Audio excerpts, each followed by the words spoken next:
Alors, le changement climatique est d'abord vu par un réchauffement du climat à l'échelle de la planète, qu'on observe non seulement dans l'atmosphère, mais également même maintenant dans les océans.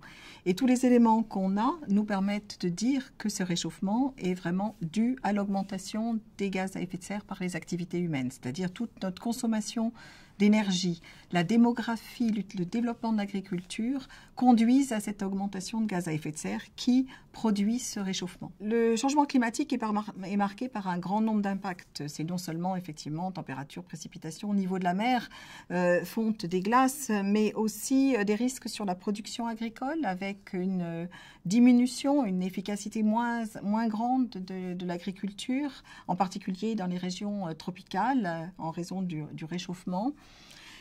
Également des risques de migration des populations liés aux crises climatiques lorsqu'il y a de grandes inondations ou un déficit en eau ou la montée du niveau de la mer, sachant qu'un grand nombre de régions se retrouvent au niveau de la mer et une grande partie de la population se retrouve dans des régions vulnérables. Le changement climatique affecte l'alimentation, affecte la qualité, la quantité d'eau.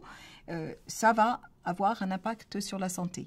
Également, les crises climatiques, une crise d'inondation, une sécheresse, un niveau de la mer qui augmente de façon importante, vont créer des stress psychologiques qu'il faudra également prendre en compte.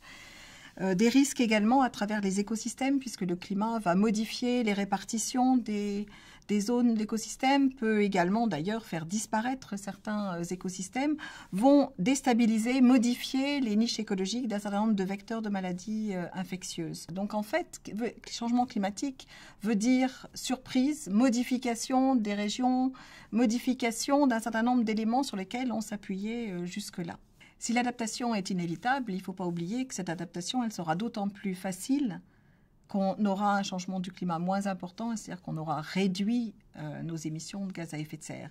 Et donc, c'est vraiment à la fois le double enjeu est de réduire ces émissions pour limiter l'ampleur du réchauffement et en même temps de s'adapter pour en limiter les conséquences, les impacts.